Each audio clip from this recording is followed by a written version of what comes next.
contactée par Mélanie Marchand et puis j'ai rencontré Marie-Georges ici, je me rappelle très bien du premier rendez-vous. Il se trouve que moi, dans l'œil du souffleur, depuis des années, puis même de façon personnelle par rapport à mon métier d'actrice, de metteur en scène, de chanteuse, voilà, le son, le texte, la musique, c'est vraiment quelque chose que je manie et que je manipule depuis très longtemps. Aux côtés de Gilles Angelo Gazzoli, qui lui est plutôt du côté de la musique et de la création sonore. Donc on a un duo qui s'entend très très bien, c'est vrai. Et ça se répond, voilà, et on aime beaucoup travailler ensemble. Et quand tu nous as proposé ça, évidemment que j'ai dit oui tout de suite.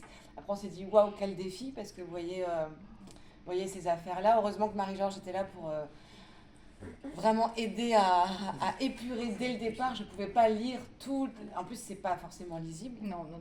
Mais on a eu cette chance qu'en fait, ce procès a tellement eu de retentissement qu'il y avait eu je ne sais combien de dizaines de journalistes qui sont venus assister aux audiences, qui ont retranscrit. Donc il y a énormément d'articles dans la presse. Ouais. Il y a eu les comptes rendus des assises qui ont été publiés, imprimés. Très bien, oui. Et surtout, au début XXe siècle, il y a Armand Praviel, qui est un historien et romancier occitan, qui a repris l'histoire et qui l'a réécrite de façon assez intéressante et très bien écrite. Et on s'est vraiment basé là-dessus. Et en plus, il avait... donc on est en 1926 quand il publie son ouvrage. Il a rencontré les gens qui ont vécu le procès, parce qu'il y avait encore suffisamment de témoins. Vivant. Donc il a une petite... Alors lui aussi, il hésite sur la culpabilité réelle des protagonistes.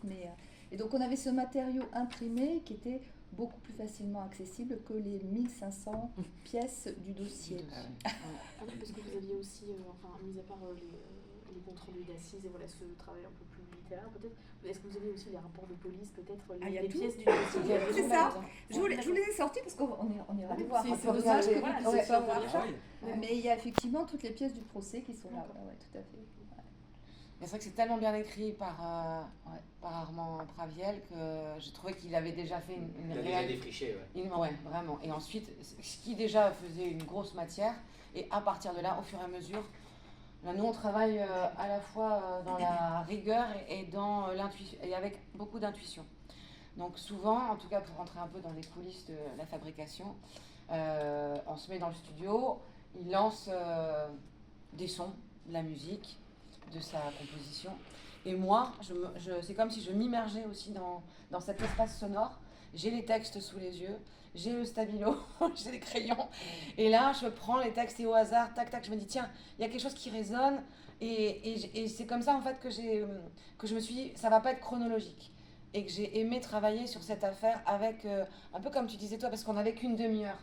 Si on m'avait dit, tu fais une série, un film, enfin voilà, ok, là on peut se dire, on prend toute l'affaire et puis on y va, on découpe. Là non, et donc ce que j'entendais c'était d'abord une sorte de brouhaha, et puis dans ce brouhaha, tout à coup on va entendre Jacques Latour, on va entendre la voisine, on va entendre la narration, et on va rentrer dans la pièce du château, des éléments du crime, voilà, des détails. Et c'est comme ça que je me suis dit, oui, on va faire comme ça. On va donner plein de...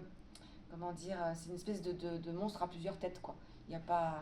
il y a le crime, et puis finalement, il y a comment ça résonne. C'est voilà, une sorte de puzzle, exactement, tu disais. Des regards différents, des points de vue. Il n'y avait que pour moi, c'était la seule façon de faire rentrer ça en moins de 30 minutes.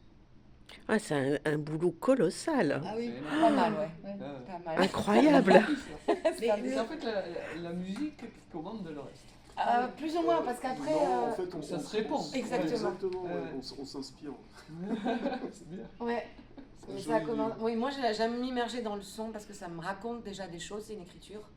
Et du coup, la parole se déploie, se dévoile, et vice-versa. Et ensuite, c'est lui qui va être modifié par ce qu'il entend. Et puis après, c'est vraiment des étapes. Voilà, on part de ces matériaux, et puis on avait, au bout de la 4e ou 5e étape, on avait 50 minutes. Et au fur et à mesure, on réduit, et ça oblige à chaque fois à préciser son intention et à garder son fil, parce que bien sûr, il aurait pu y avoir plein d'autres podcasts différents. Mais à un moment donné, il faut garder vraiment comme en mer, quoi. Il faut garder son cap. Sinon, voilà, on se perd, Le exactement. problème, c'est qu'au bout d'une demi-heure, on se dit tiens, j'en aurais bien pris une Oui, demi-heure c'est de ça. plus. C'est ce que j'allais dire. C'est ça, on peut faire la saison 2 vue Ouais. par... il y avait plein de points de vue différents. Ouais. On aurait pu... Oui, il y a plein... On pourrait encore en faire un numéro 2. Mais c'est un peu comme ça que ça s'est construit. Voilà. En tout cas, ça donne envie, hein. Oui, Oui, écoutez-le. Ça donne très envie. Et oui, à on juste attend vos titre, hein, retours. je dis. Oui, oui. Oui, parce que très concrètement, comment ça s'est construit pour les textes, vous disiez, qui a écrit les textes, qui a réussi à condenser, comment ça s'est... Eh bien, personne n'a écrit les D'accord. textes. C'est ça qui est Ah oui, on intéressant. n'est pas C'est qu'en fait, des vrais textes. moi, ce que j'ai aimé, c'est qu'elle n'a pas écrit les textes. Elle a pioché dans les publications. Donc, du coup, on a ce son qui n'est pas un son contemporain, enfin, une langue qui n'est pas la langue d'aujourd'hui, qui est la Parce langue que de ça n'a pas l'époque. été comme on peut faire à la radio, où voilà, on écrit vraiment tout, Oui, tout non, son non. conducteur, et voilà, on lit en racontant l'histoire, mais en fait, là, vous relisez ce qui a été publié. J'ai Ouais, écrit des le petits bouts, podcast avec ce qui est Ok, déjà c'est- écrit, exactement. Et en effet, moi, c'est ça qui m'a... en tant qu'interprète, c'est un régal. La langue est merveilleuse. Je pense qu'aujourd'hui, par rapport à ce qu'on peut sûrement lire, voilà, si on prend la même échelle, on n'a plus malheureusement ce raffinement de la langue. Et en même temps, plus on est raffiné, plus on précise sa pensée, plus la langue est riche et plus on arrive à se faire entendre, à se faire comprendre. On sait Et que- inversement. Et inversement. Ouais. Voilà. Et donc ça, vraiment, j'ai trouvé ça... Non, j'avais vraiment envie de partir de ce qui avait déjà été écrit.